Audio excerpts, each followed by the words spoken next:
본격 취준생 토론 배틀쇼. 취준생들이 알고 싶어하는 진짜 이야기를 들려드립니다. 취업에 관한 고정관념과 편견을 깨드리겠습니다. 나. 네, 오늘도 취준진단 함께해주실 임기만 대표님, 강영규 대표님 나왔습니다. 반갑습니다. 어서 오세요. 안녕하세요.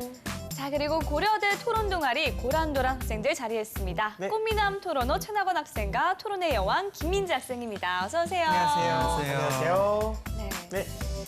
요즘 일하기 좋은 직장을 가리켜서 꿈의 직장이라고 하는데요. 네. 재한 씨는 꿈의 직장의 조건 뭐라고 생각하세요? 일을 하지 않고 돈을 주는 곳이야. 그런 곳이 있을까요? 없지 않을까 싶은데 혹시 다른 사람들의 꿈의 직장의 조건은 뭐라고 생각할까요? 취업포털 사람인에서 직장인 1,500명을 대상으로 가장 다니고 싶은 꿈의 직장이 뭔지 조사를 했습니다. 네. 1위는 칼퇴근시키는 직장. 그렇죠. 그리고 2위가 업계 최고로 연봉이나 인센티브를 많이 주는 곳. 네. 그리고 3위가 정년 보장이 확실한 안정적인 직장을 아하. 제공하는 곳이었습니다. 자, 순위에 있는 조건들이 다 당연한 건데도 어떻게 해서 보면 이제 꿈 같은 이야기네요. 네, 물론 칼퇴근에 최고 연봉에 정년 보장까지 확실한 것도 있겠죠. 그쵸. 하지만 그런 직장 찾기가 정말 이 바늘구멍에 재한 씨 집어넣기 그렇죠.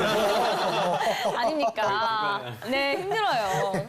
이런 꿈의 직장 뭐가 있을까요? 근데 듣고 보니 저만 들어가는 게 아니라 보미 씨도 안 들어가요. 네. 예, 네. 대부분 꿈의 직장 하면 네. 공기업이나 외국계 기업을 이야기합니다. 잡코리아에서 네. 직장인들에게 지금 행복하다고 느끼는가라고 물었을 때 네. 행복하다는 답변이 가장 많이 나온 곳이 어딘 줄 아세요? 어디예요? 외국계 기업. 땡! 바로 공기업이었습니다. 예, 공기업에 다니는 사람들 중 61.5%가 행복하다고 했고 이어서 외국계 기업이 60%로 2위를 차지했습니다.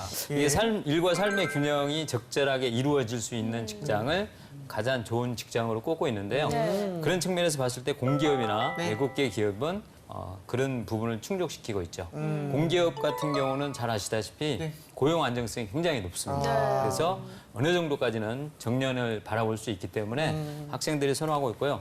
또 연봉도 뭐 다른데로 높잖아요. 네. 그래서 이 두 가지 측면에서 만족시키고 있고 외국계는 반면에 연봉이 대기업만큼은 아니지만 그래도 높은 편이고 또 하나는 일과 삶의 균형을 그래도 맞출 수 있는 거예요. 아까 민지 씨가 말한 칼퇴근이 가능한 곳이 외국계 기업이거든요. 네. 여기에다가 뭐 복지도 좋기 때문에 이런 측면에서 만족도가 훨씬 높죠. 네, 알겠습니다. 이야기를 들어보니까 이 꿈의 직장에 대해서 더욱 궁금해지는데요. 핫 키워드를 통해서 알아보도록 하겠습니다. 네. 자, 먼저 첫 번째 키워드 공개해주세요.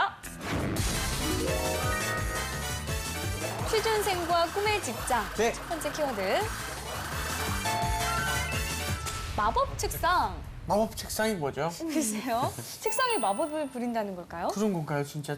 첫 번째 키워드 준비한 민지 학생. 마법 책상이 뭐예요? 전혀 예상이 안 되는데요. 마법 책상이라는 건요, 네덜란드의 한 디자인 회사에 있는 책상을 말하는 겁니다. 이 마법 책상이란 오후 6시가 되면 사무실에서 감쪽같이 사라지는 책상이라고 우와, 합니다. 그런 게 있어요? 네, 책상에 이렇게 와이어가 달려 있대요. 예. 그래서 6시가 되면 예. 천장으로 올라가서 우와. 사라지는 거예요. 와. 네. 그래서 그렇게 텅 빈 사무실 공간에서 직원들이 파티장으로 이용하거나 요가장으로 이용을 한다고 합니다. 배고파서 컵라면이라도 먹고 있었으면 이게 네, 라면. 이렇게 올라. 이런 일을 아예 할 수 없도록 이제 환경을 만드는 건데 아까 조사에서도 1위가 칼퇴근이었잖아요. 칼퇴근이 정말 중요하긴 한가 봐요. 네, 그런가 예. 봐요. 이 세계 최대 취업 정보 사이트 글래스도어의 외국인들이 평가한 네. 한국 기업의 내용을 보면요. 이 퇴근 이야기가 가장 많다고 합니다. 그래요? 네, 칼출근은 시키는데 네. 칼퇴근은 눈치 준다. 네. 긴 근무 시간이 일을 네네. 잘함을 보여주는 것 같다 등의 이야기가 올라온다고 합니다.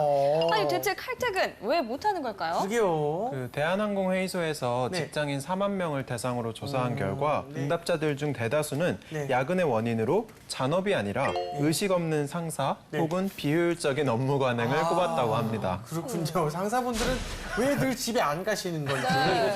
외국계 기업은 좀 상사의 눈치를 보면서 퇴근을 못하거나 좀 그러지는 않겠죠?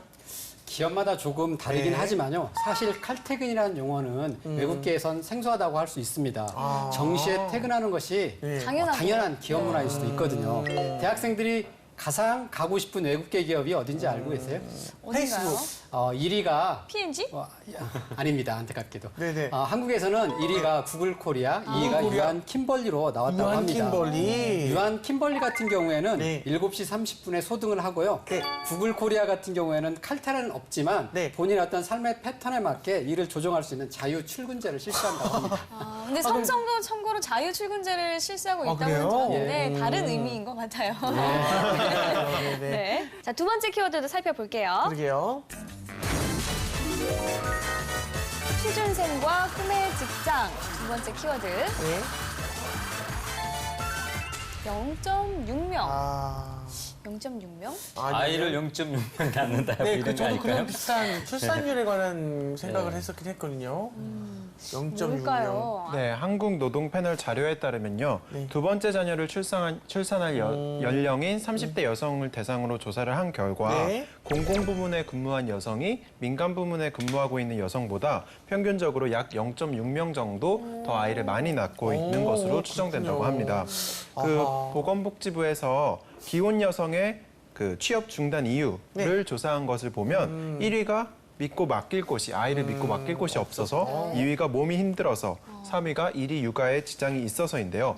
이런 이유로 경력에 단절이 생기는 것인데 네. 짧은 출산 휴가나 아이를 낳고 다시 복귀하기가 어려운 것이 공기업보단 사기업에서 더 심하기 때문에 공기업을 다니는 여성의 자녀 수가 조금 더 많지 않나 하고 추정하고 있다고 합니다. 그렇군요. 요즘 저출산이 문제이기 때문에 출산에 관한 복지도 좀 많이 신경 써야 될 것 같은데요. 네. 그 공기업은 출산과 관련된 복지가 좀 어떤 게 있나요?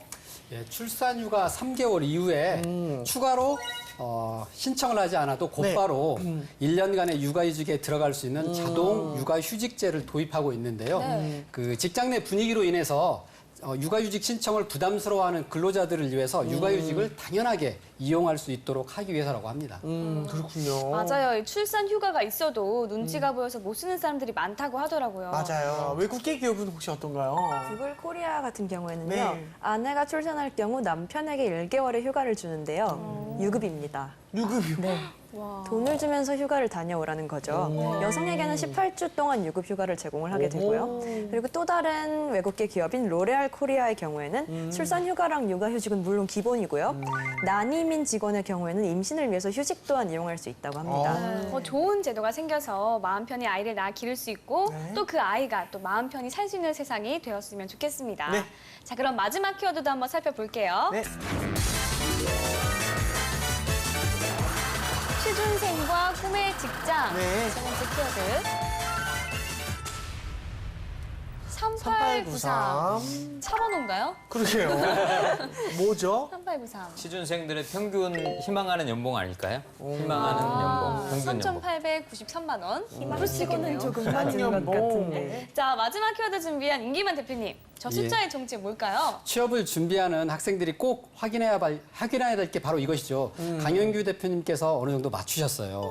우리나라 대기업의 연봉이 3,893만 원으로 1위를 차지했고요. 2위는 공기업이 3,288만 원, 3위는 외국계 기업으로 3,277만 원입니다. 공기업과 외국계 기업 같은 경우에는 단 11만 원으로 큰 차이가 없었고요. 마지막으로 안타깝게도 중소기업은 2,455만 원으로 나타났습니다. 아이고, 그러게요. 왜 대기업을 꿈의 직장이라 하지 않을까요? 아무래도 그 치열한 내부 너무 경쟁이라든지 잦은 야근, 보수적 기업 문화 때문에 그런 게 아닌가 저는 생각합니다. 우리 임기만 대표님께서 초봉에 대해서 말씀을 해주신 것 네. 같은데 이 취직을 했으면 앞으로 연봉이 얼마나 더 올라가냐 이것도 좀 중요할 것 같아요. 그렇죠. 승진을 해야 연봉도 올라가잖아요. 네. 사람인에서 기업을 대상으로 고속 승진한 직원에 대해 물었는데요. 외국계 기업에서는 73.3%가 네. 고속 승진한 경험이 있다고 대답했고 공기업은 46.7%에 불과했다고 합니다. 아무래도 외국계 기업은 성과 위주의 평가가 많다 보니까 예. 고속 승진의 경우에는 공기업보다 조금 더 많은 것 같습니다. 일을 잘해서 빨리 승진을 했다면 반대로 일을 못하면 어떻게 되는 건가요? 당연하죠. 업무 수행에 문제가 있다고 판단이 되면 외국계 기업 같은 경우에는 구조 조정이라든지 권고 사직의 경우가 좀 대표적이라 할 수 있습니다. 좀 아무래도 좀 일반적이고요. 일반 그 공기업에 비해서. 네. 자, 공기업과 외국계 기업이 좀 다른 것이 공기업 같은 경우에는 인재를 뽑아서 어떻게 활용할 것인지에 대해서 초점이 맞춰져 있다면 외국계 기업 같은 경우에는 갖춰진 능력을 어떻게 발휘해서 성과로 연결시킬 수 있을 것인가 네. 이란 평가에 초점을 두고 있습니다. 네. 그래서 일을 하면 정말 치열하게 해야 된다고 생각합니다. 오늘 이렇게 네. 핫키워드에 대해서 이야기를 해보니까요. 마음이 좀 오락가락하는 것 같아요. 외국계 기업이 좋은 것 같다가도 또 공기업이 좋은 것 같기도 하고 각자 장단점이 참 뚜렷한 것 같습니다. 맞습니다. 일단 취준생분들이 가지고 있는 우선순위를 적용해서 어디로 갈지 고민을 좀 한번 해보셔야 될 것 같아요. 네, 이제 본격적으로 토론 배틀 시작해 보겠습니다. 오로지 취준생의 취준생에 의한 취준생을 위한 취준담 오늘의 주제 공개합니다.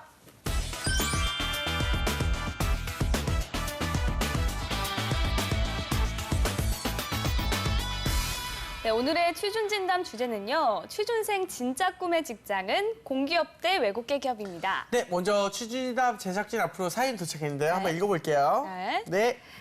25세 취준생입니다. 얼마 전 두 기업의 합격 통지를 받고 날아갈 때 기뻤는데요. 기쁨도 잠시 지금은 고민 또 고민하고 있습니다. 뭘 그렇게 머리 싸매고 고민하고 있니? 요 다크서클은 왜 이렇게 많이 냈던 거야? 아니 나 유한 킴벌리 갈까 아니면 한국수자원공사 갈까 어디 갈지 몰라 해서 밤새 고민했어. 아이, 보기 겨운 소리 하고 있네. 당연히 공기업 가.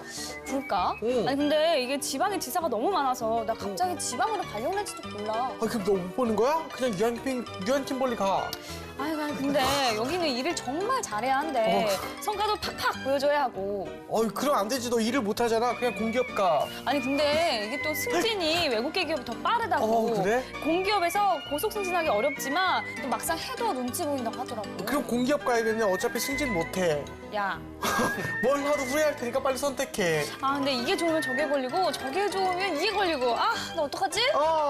야, 오늘 사연은 정말 행복한 고민입니다. 네. 하나도 못 가는 판에 두 개를 골라갈 수 있다면 정말 꿈 같은 일인데요. 네, 근데 장단점은 정말 뚜렷한 공기업과 외국계 기업이기 때문에 네. 고민이 더 심할 것 같은데요. 이 사연의 주인공이 어떤 기업으로 가야 할지 네 분이 지금부터 치열하게 토론을 해주시면 되겠습니다. 네. 자, 그러면 공기업 팀부터 1분 발언 시작해주세요. 네, 공기업팀 1분 발언 시작하도록 하겠습니다. 대기업에 입사한 사람들의 말을 들어보면 연봉은 높지만 매일 같은 야근, 그리고 정년 보장되지 않는 현실 속에서 미래 걱정에 고민이 많다고 합니다. 네. 또 공무원을 준비하는 사람들의 얘기를 들어보면 정년 보장은 되고 안정적이지만 적은 연봉에 또 고민에 시달린다고 합니다. 이 두 가지의 단점을 보완하면서 장점만을 합쳐놓은 공기업이야말로 진짜 꿈의 직장이라고 할 수 있습니다. 첫 번째로 공기업은 안정적입니다. 대체로 공기업은 정년 보장이 가능하고 LH공사, 한전, 수자원공사 등은 정년 연장형 임금 피크제 등이 활발하게 시행되고 있다고 합니다. 두 번째로 안정적임에도 불구하고 공기업은 훌륭한 보수 및 복지 혜택을 지니고 있습니다. 대기업에 준하는 보수가 주어지고 각종 복지 혜택 역시 무시하지 못할 정도입니다. 마지막으로 공기업은 사기업에 비해서 근무 강도가 낮고 근무 연결이 좋습니다. 이윤을 추구해야 하는 사기업과 다르게 공기업은 대체로 공공 목적을 가지고 있기 때문에 근무 여건이 낮아서 일을 하는 직장인들의 입장에서는 훨씬 더 좋다고 할 수 있습니다. 따라서 저희는 공기업이 꿈의 직장이라고 주장합니다. 네, 잘 들었습니다. 이번에는 외국계 기업팀 1분 발언 시작해주세요. 네, 외국계 기업이 꿈의 직장이라고 주장하는 저희 팀 발언 시작하도록 하겠습니다. 저는 크게 두 가지 측면에서 이점을 들 수 있겠는데요. 첫 네. 번째로 업무자 개인적인 측면, 그리고 두 번째 기업 환경적인 측면에서 이점이 있다라고 말씀드리겠습니다. 첫 번째로 업무자 개인의 경우에는요, 효과적인 커리어 개발이 가능하다는 것이 가장 큰 장점이겠습니다. 조직의 톱니바퀴로서의 나 자신보다 어떤 적극적이고 능동적으로 일할 수 있는 어떤 주체로서의 자기 자신을 개발을 할 수 있다는 것. 이것이 가장 외국계 기업의 큰 장점이 아닐까 싶습니다. 두 번째로 환경적인 이점을 들 수 있겠는데요. 조직 문화는 우리가 모두 알고 있다시피 외국계 기업이 우리나라와 상당히 달라요. 첫 번째로 회식 문화. 우리나라의 고질적인 악습으로 손꼽히는 회식 문화이지만 외국계 기업에서는 전혀 다른 문화를 갖고 있습니다. 두 번째로 위계가 없습니다. 외국계 기업에서는 대부분 우리나라와 달리 수평적 관계를 유지하게 되죠. 그래서 우리나라가 생각하는 보통 신입사원의 고충 같은 것들이 없습니다. 이런 것들을 종합해서 볼 때 외국계 기업이 저희에게 진정한 꿈의 직장이라고 말씀드릴 수 있겠습니다. 네, 잘 들었습니다. 취업난 속에서 취준생들은 더 좋은 곳에 취업하기 위해 많은 노력을 하고 있는데요. 그 노력을 빛나게 해줄 꿈의 직장, 과연 어디일까요? 지금부터 이야기 나눠보겠습니다. 네.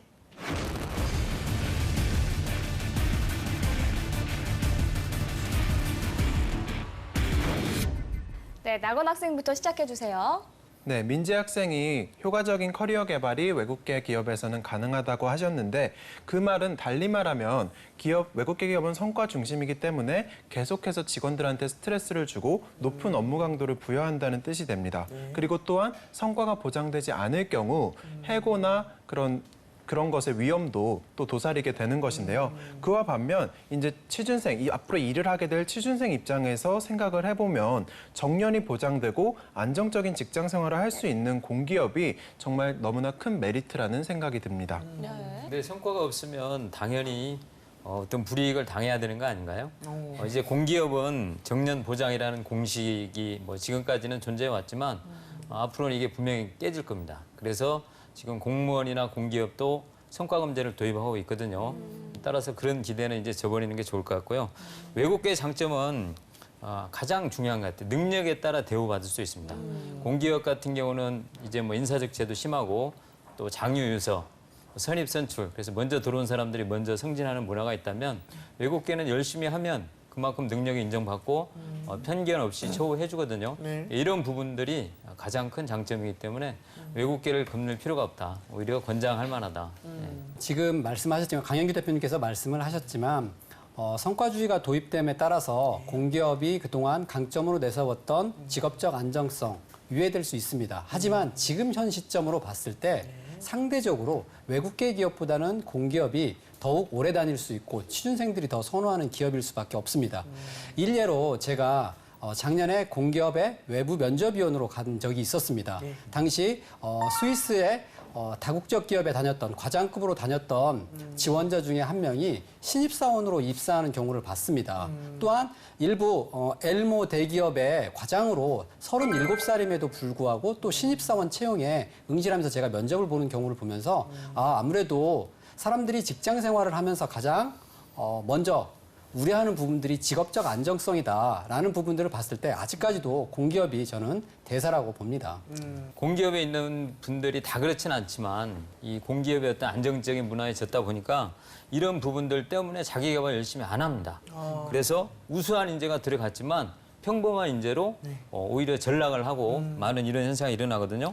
그러다 보니까 제가 주변에서 지켜봤을 때 공기업을 나오신 분들은 재취업이 어려워요.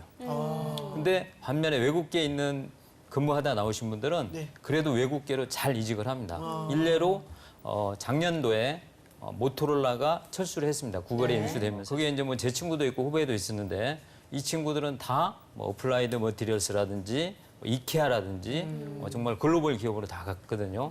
그래서 외국계 기업에 가면 역시 성과 위주기 때문에 이제 사람도 변하게 되고 더 자기 개발을 한다는 거죠. 그러면서 오히려 본인의 역량을 개발시킬 수 있기 때문에 오히려 저는 좋은 기회라고 그렇게 생각을 합니다. 그리고 이직을 하면서 본인의 가치가 점점 높아지기 때문에 추가적으로 연봉의 상승 협상도 가능하죠. 안정적으로 평생을 추구하는 것보다는 이렇게 자신의 가치를 높여가면서 연봉도 좀 높게 받고 그리고 좀 더 주체적인 삶을 살 수 있으면 저로서는 좋을 것 같습니다. 이번에 저는 근무 환경에 직원의 입장에서 근무 환경 이야기를 해보고 싶은데요.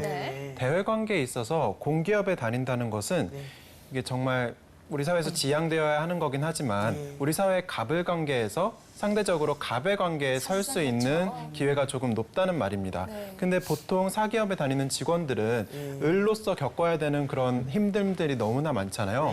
그렇기 때문에 공기업에 다니게 되면 직원의 입장에서 훨씬 더 근무 환경이 좋다고 할 수가 있고요. 그리고 아까 서론에서도 말씀드렸지만 되게 이윤을 무조건적으로 추구해야 되는 사기업과 다르게 공기업은 공공복리를 추구하는 것이 조금 더 목적이 있기 때문에 직원들을 너무 이윤축으로 닥달하지 않을 수가 있어서 조직 문화가 조금 더 느슨하고 여유로운 편이라고 합니다. 저는 이렇게 공기업이 안정성을 추구하고 또 안정성을 보장해 줄 수 있고 또 많은 사람들이 안정성을 추구를 하는 건 맞잖아요. 그렇죠? 그렇기 때문에 오히려 공기업이 취업하기가 갈수록 어려워지고 있다고 들었습니다. 그러나 외국계 기업의 경우에는요. 예를 들어서요. 2010년도 기준 외국계 기업 채용 표준에 따르면 신입사원 채용 시 가장 중요시하는 요소를 물어봤을 때 네. 1위가 32% 사회성, 네. 2위가 28% 전공을 얼마나 열심히 개발을 하였느냐, 그리고 세 번째가 여러 가지 경험들이라고 합니다. 그런데 여기서 우리가 의문을 던질 수 있죠. 그럼 우리가 보통 취업할 때 많은 요소를 고려하는 학점은, 영어 점수는 이렇게 의문을 던지게 되죠. 학점은요, 이것보다 한참 밑순위인 6위로 9%에 불과합니다. 그리고 출신 대학은요, 14위까지 떨어집니다. 이런 식으로 외국계 기업은 우리나라의 정형화된 정량적 요소와는 달리 훨씬 더 적극적으로 그 사람 본질을 평가하기 때문에 입사하기에 훨씬 더 능력 있는 인재들에겐 좋은 조건이 아닐까 생각합니다. 저도 과거에 공기업과 외국계 기업을 둘 다 한번 조사해 본 적이 있습니다. 그런데 공기업 같은 경우는 이미 인터넷에 자료가 너무 많고 내가 어떻게 하면 공기업을 갈 수 있는 건지에 대해서 정말 확실하게 파악할 수 있었는데 외국계 기업은 상대적으로 한국계 기업들에 비해서 정보가 없고 그다음에 이력서 제출할 수 있는 루트도 명확하지 않고 이렇기 때문에 취준생들이 오히려 혼란을 좀 겪고 있는 것 같았고요. 그리고 사실상 우리가 대체로 가고 싶어하는 약간 유명한 외국계 컨설팅 회사라든지 이런 곳에서는 대졸 학력으로 갈 수 있는 곳도 많지가 않아서 정말 사실 외국계 기업 가는 것이 쉬운 것은 아니구나라는 생각을 저는 많이 했었습니다. 외국계 기업들이 평균적으로 근무자 수가 뭐 적은 건 사실입니다. 그런데 전반적인 숫자를 봤을 때 공기업이 몇 개나 될 것 같아요?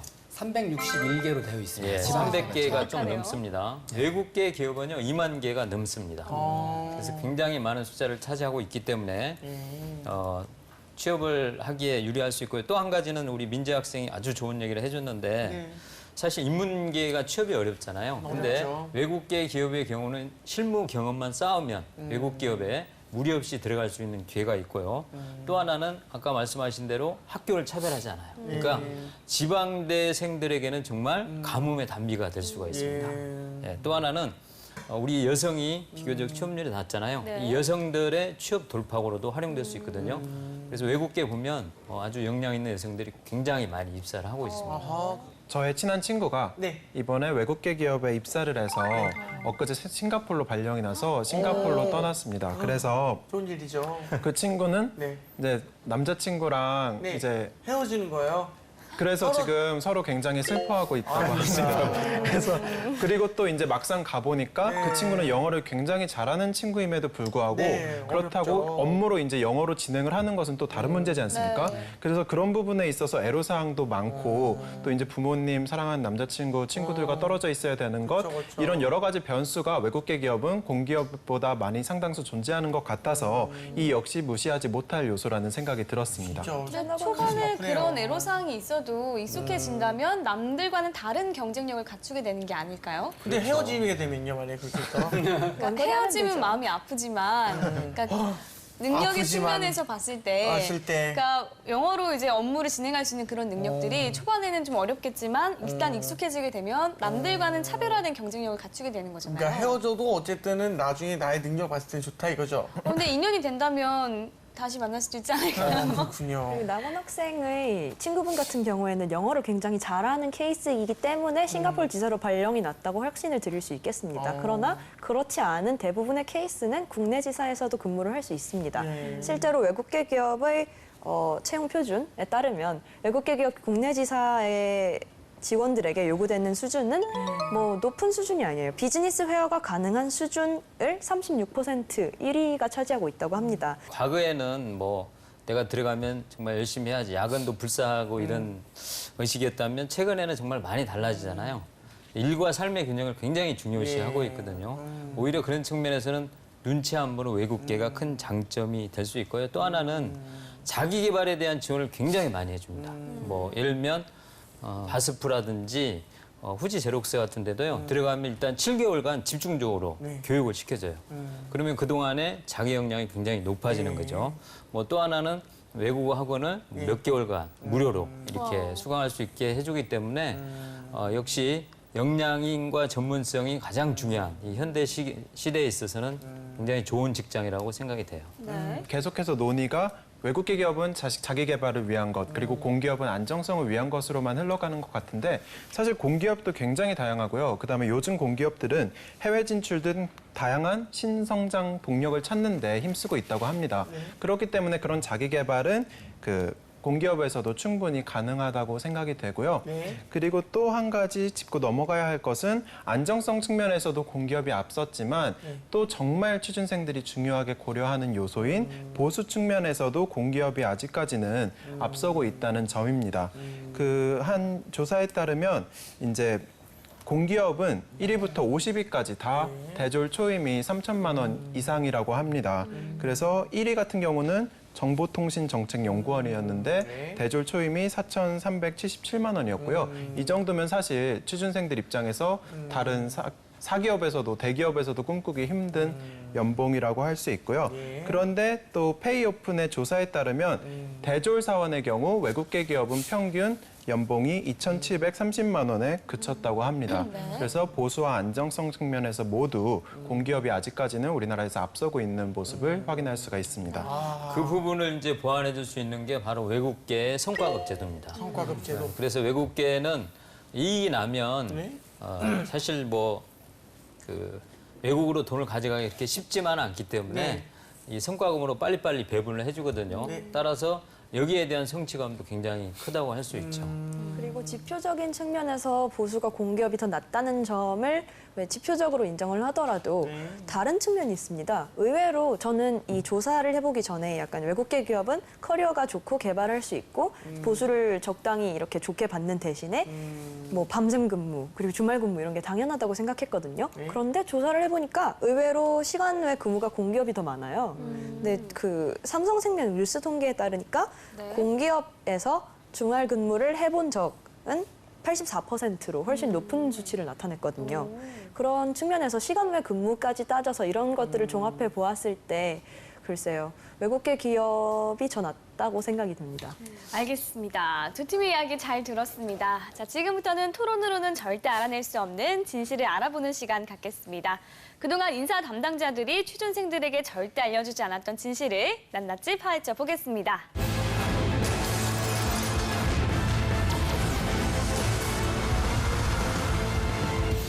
네, 꿈의 직장을 꿈꾸고 있는 우리 취준생들에게 살이 되고 피가 되는 질문 부탁드립니다. 네, 먼저 나건 학생, 강현규 대표님께 질문해 주세요. 네, 질문 드리겠습니다. 대표님 자녀분께 대표님이라면 공기업보다 외국계 기업을 권할 것이다. 자녀의 외국계 기업을 가라. 글로벌 외국계 기업을 권할 것이다. 올렸습니다. 네, 저는 글로벌 외국계라면 당연히 글로벌 외국계로 보내겠습니다. 근데 또 우수한 공기업이 있다면 또 그것도 한번 고민해 봐야 되겠죠. 그쵸. 일단 어느 쪽이 중요한 게 아니고요. 회사의 질, 기업의 질을 보고 결정을 해야 될 것 같습니다. 일단 여담이 지금 아기가 몇 살인가요? 지금 고2입니다. 고2요? 네. 아이고. 중요한 시기네요. 네네. 좋은 결과 있길 바랍니다. 자, 이번엔 민지 학생, 임기만 대표님께 질문해 주세요. 네, 대표님 짧게 질문 드리겠습니다. 공기업의 수직적 관료제 아직도 짙게 남아있다? 관료제 성향 남아있나요? 그렇다. 그렇다. 남아있다. 솔직히 남아있다. 남아있다. 네. 왠지 울리실 것 같습니다. 네, 너무 늦게 말씀하셔서 이걸 고민을 많이 그런 거예요? 네네. 아무래도 지금 공기업은 혁신을 거듭하고 있습니다. 그리고 최근 예를 들어서 NCS 채용 같은 경우에는 몇 명을 뽑고 어느 직무에서 정확하게 나와 있잖아요. 이런 것들이 변신에 대한 하나의 시도이거든요. 그래서 이러한 관료제는 어느 하루아침에 개선되는 건 아니라 점진적으로 지금도 개선되고 있다고 생각을 합니다. 네, 알겠습니다. 나건 학생 두 번째 질문 해주세요. 네, 안정성보다 자기 개발이 더 중요하다. 당연히 중요합니다. 과연 훨씬 중요하다. 안정성이 더 중요하다. 네, 오늘 뭐 조금 기계가 기계가. 약간 예. 이상하신데요. 네. 저는 제 자신이 자기 개발 정말 열심히 했거든요. 네, 열심히 하셨죠. 기아에 들어갈 때부터 아세요? 알 것 같아요. 예. 기아에 들어갈 때부터 뭐 경영 지도서도 취득하고 우리 임기만 대표님도 마찬가지지만 대학원도 가고 박사학위도 하고 하면서 네. 사실 저는 굉장히 많은 것을 얻은 것 같아요. 네, 그래서 안정성도 중요하지만 자기 개발이 저는 훨씬 중요하다고 평소에 강조하는 사람입니다. 아하. 알겠습니다. 네, 알겠습니다. 민지 학생 마지막 질문 해주세요. 네, 마지막 질문 드리겠습니다. 공기업에서 개인 역량 개발 정말로 가능하다? 가능하다. 가능하다. 예, 충분히 가능하다. 예. 기다려볼까요? 좀 울릴 것 자신 있으신데요? 같습니다. 울리실 것 같아요. 이 기계가 이상한 것 같아요. 옥션에서 제가 그래서 검색을 해봤어요. 16,000원에 팔더라고요. 그래서 연습 좀 해봐야겠어요. 제가 공기업 교육을 간 적이 있었어요. 근데 깜짝 놀랐던 부분들이 오히려 그분들이 워크앤라이프에 대한 밸런스가 더 이루어지다 보니까 자격증에 대한 부분들이 더 많아요. 교육도 많고. 그래서 자기 개발할 수 있는 시간이 더 많기 때문에 저는 공기업에서도 역량 개발할 수 있는 시간이 더 많다고 생각합니다. 알겠습니다. 자, 지금까지 꿈의 직장에 대한 이야기 나눠봤는데요. 이제 최후 발언 들어보도록 하겠습니다. 나건 학생부터 해주시죠. 네, 공기업팀 최후 발언 시작하도록 하겠습니다. 외국계 기업팀에서 계속해서 얘기하시는 성과 중심은 마냥 달콤한 말만은 아닙니다. 성과 중심이라는 그 목표 하에 직원들에게 높은 강도의 업무를 부여하기도 하고 직원들이 많은 스트레스를 받기도 합니다. 현실적인 측면에서 보수와 안정성만큼 취준생에게 중요한 것은 없습니다. 요즘에는 갈수록 웰빙 라이프가 중요시되고 있습니다. 안정적인 기업 안에서 자기신의 삶을 즐기면서 자신의 여가 활동도 즐길 수 있고 업무 강도 면에서도 훨씬 더 나은 공기업이야말로 진정한 꿈의 직장이라고 생각합니다. 자, 우리 민지 학생도. 네, 최후 발언 시작하겠습니다. 사실 오늘 주제의 두 기업은요, 두 가지 상충되는 측면을 갖고 있습니다. 안정성 대 꿈과 미래 지향. 만약에 어떤 취준생 개인이 후자를 지향을 한다면 외국계 기업은 큰 이점을 갖고 있다고 말씀드릴 수 있겠습니다. 그 첫 번째는 제가 아까 말씀드렸던 것처럼 개인의 커리어 개발이 가능하고 개인의 가치를 함양할 수 있는 데다가 추가적으로 연봉 협상 그리고 이직에 있어서 유리한 고지를 정할 수 있습니다. 두 번째는 위계 등으로부터 자유로운 조직 문화를 맛볼 수 있어서 개인이 한층 더 자유로운 조직 생활을 할 수 있다는 점에 있습니다. 한 번 사는 인생, 죽을 때 나 진짜 재밌게 살았다 라고 돌이켜보고 죽는 인생을 살고 싶으시다면 외국계 기업을 추천드립니다. 그렇죠. 잘 들었습니다. 예, 알겠습니다. 사실 꿈의 직장이 뭐 별게 있겠습니까? 회사 안에서 행복을 느끼면서 한 걸음 한 걸음 성장하고 삶 속에서 또 따뜻한 추억을 만들고 이제 그런 것이 이제 사실상 꿈의 직장이 아닐까 싶은데요. 네, 맞습니다. 이 직장이라는 게 어쩌면 반평생을 함께 할 수도 있는 것이라 정말 다니면서 행복을 느끼는 게 중요할 것 같아요. 네. 우리 취준생들에게 그런 꿈의 직장이 더 많이 생겼으면 좋겠습니다. 네. 지금까지 취준진단 함께했습니다. 오늘 자리해 주셔서 감사합니다. 감사합니다. 감사합니다.